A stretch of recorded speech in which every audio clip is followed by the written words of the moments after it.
Teachers, who's the worst parent you've seen? I'm a third grade teacher, and there was this girl, Madison, who turned my whole class upside down from day one. On her second day, she screamed because the crayons weren't vibe-aligned, then threw a glue stick across the room. A week later, she told another student she was too basic to sit next to her. 3 months in, I'd already called her mom, Mrs. Langston, 6 times. Same reply every time. Madison's just advanced. She's got a creative mind. You need to stimulate her more. The tipping point came during our Halloween party. Madison dressed up as Queen Chaos and decided to act the part. She ripped decorations off the walls, scattered candy all over the floor, then climbed on a desk and shouted, "Bow to me or face doom." When another student told her to stop, she cast a spell and dumped a cup of orange punch on his head. While I helped clean him up, Madison wandered off and tried to feed our class hamster mini marshmallows. I immediately gave her detention for the next 3 days. The next morning, Mrs. Langston stormed in mid-lesson, still in her Pilates outfit, holding a green juice like a mic. "How dare you punish my daughter? She's never had issues in any of her art camps." I stayed seated. She stood there, outraged, and continued, "You're probably just fresh out of college. You don't understand gifted girls.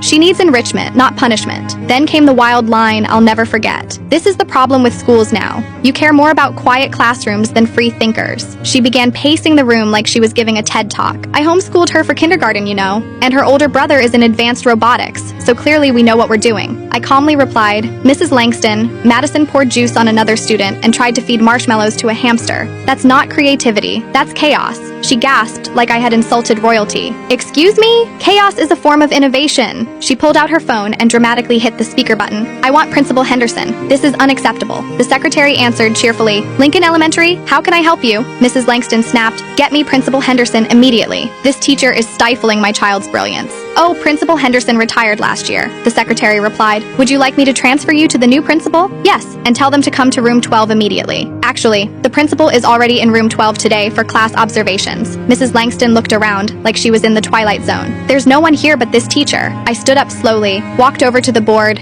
and wrote in big letters, "Mr. Daniels." "Principal, hi," I said, smiling. "I've been observing classrooms this week, including Madison's. I wanted to see her behavior firsthand before making any placement decisions." Her face turned from red to pale in seconds. "You're the principal?" "Yes. And yes, I gave your daughter detention after she destroyed decorations, disrupted class, and poured punch on a student." She stammered. I didn't know. I thought that I was some fresh grad with no authority, that you could steamroll me in front of my own class." She started backing toward the door, grabbing her oversized tote bag. I need to go pick up Madison now." "Actually," I said, "she's with the school counselor. We're working on a behavior support plan. You're welcome to join the meeting." She froze for a second, then muttered, "No need. She's just misunderstood. You'll see." Then she turned and walked out. I've never seen someone's confidence collapse so quickly.